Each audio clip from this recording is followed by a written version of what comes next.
आज Doubtnut app download करें। Doubtnut पर अपने सभी गणित, रसायन विज्ञान, भौतिक विज्ञान और जीव विज्ञान के डाउट्स का करो सफाया। बस प्रश्न की फोटो खींचो, एक ही प्रश्न को क्रॉप करो और तुरंत वीडियो सोल्यूशन पाओ। अभी डाउनलोड करें। हेलो दोस्तों, हमारे सामने सवाल है। हमसे कह रहा है बिंदु P जिसके निर्देशांक 3, -5 है से होकर एक रेखा x अक्ष के साथ धनात्मक दिशा में 45 अंश का कोण बनाती है। ये कह रहा है कि यह रेखा एक अन्य रेखा x + y - 6 = 0 से Q बिंदु पे मिलती है। कह रहा है रेखा का समीकरण और PQ की लंबाई हमको बतानी है। तो यहाँ पे सवाल के 3 भाग हैं। पहला भाग है कि पहली जो हमारी रेखा है वो P बिंदु जिसके निर्देशांक 3, -5 से जाती है और x अक्ष के साथ धनात्मक दिशा में 45 अंश का कोण बनाती है। यानी कि हमको थीटा का मान इसने हमको 45 अंश देके रखा हुआ है, जो हमारा x अक्ष की धनात्मक दिशा के साथ 45 अंश का कोण बन रहा है।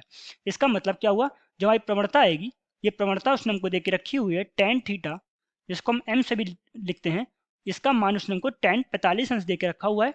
इसका मतलब प्रवणता का मान उसने हमको 1 दे दिया और बिंदु हमको दिया है 3, -5। हमसे कह रहा है ये जो रेखा है जिसका समीकरण हम अभी निकालेंगे, ये एक अन्य रेखा है जिसका समीकरण है x + y -6 = 0। इससे Q बिंदु पे मिलती है।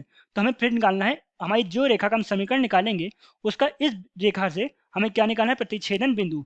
प्रतिच्छेदन बिंदु निकालने के बाद वो हमसे कह रहा है PQ की लंबाई हमको निकालनी है। P बिंदु के निर्देशांक 3, 5 और जो हम प्रतिच्छेदन बिंदु निकालेंगे उससे हमें उन दोनों के बीच की दूरी निकालनी है। तो इस प्रकार सवाल हमारा 3 भागों में है। यहाँ हम पहले भाग को हल करते हैं, जहाँ पे उसने हमको एक बिंदु दिया है और प्रवणता दी है। तो जब एक बिंदु और एक प्रवणता हमको दी होती है तो रेखा का समीकरण होता है y - y1 = mx - x1। यहाँ पे मान रख देते हैं। मान रखेंगे x1 y1 की जगह पे 3, -5। यहाँ पे आएगा y - -5 = 1 x - 3। इसको हल कर देंगे तो हल करने पे आएगा y + 5 = x - 3। यहाँ से हमारा मान आएगा x - y -8 = 0। तो इस प्रकार ये हमारी रेखा का समीकरण आ गया, जिसको हम 1 मान लेते हैं। ये हमारा एक उत्तर हो गया रेखा का समीकरण। अब बात करेंगे दूसरे उत्तर की। हमसे बोल रहा है कि जो हमारी रेखा है वो x + y -6 = 0 से Q पर मिलती है। दूसरी रेखा दी है x + y -6 = 0। ये हमारी दूसरी रेखा है। इन दोनों रेखाओं को हल करके हम प्रतिच्छेदन बिंदु Q निकालेंगे। दोनों रेखाओं को हल करने के लिए क्या कर सकते हैं, हम समीकरण 1 को समीकरण 2 से जोड़ देंगे। इन दोनों ही समीकरणों को आपस में जोड़ देते हैं। जोड़ने पे y से y का मान कट जाएगा और 2x बराबर हमारा आ जाएगा 14। तो यहाँ से हमारा x का मान आ गया 7। अब हम क्या करेंगे, इस x के मान के 7 को किसी भी एक समीकरण में रख देते हैं। जैसे कि दूसरे समीकरण में रख देते हैं, जिसका मान था हमारा x + y -6 = 0। यहाँ पे x बराबर 7 रख देते हैं। तो x बराबर 7 रखेंगे प्लस y -6 = 0। तो यहाँ से y का जो हमारा मान आएगा ये हमारा -1 आ जाएगा। अब y का मान -1 आ गया, x का मान हमारा 7 आ गया। तो इस प्रकार प्रतिच्छेदन बिंदु Q का मान हमारा आ जाएगा Q का मान आ जाएगा हमारा 7, -1।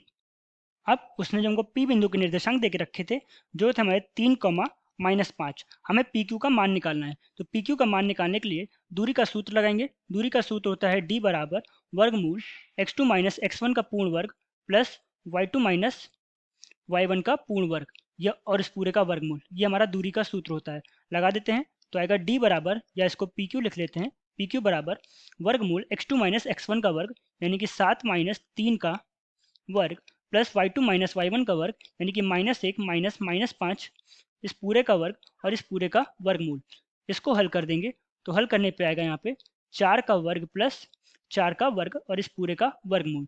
तो इस प्रकार जो हमारा PQ का मान आएगा, PQ बराबर ये हमारा 4 वर्गमूल 2 मात्रक आ जाएगा। तो इस प्रकार हमने सभी भागों को हल कर दिया। आशा करते हैं सभी भाग आपको समझ में आए होंगे। धन्यवाद।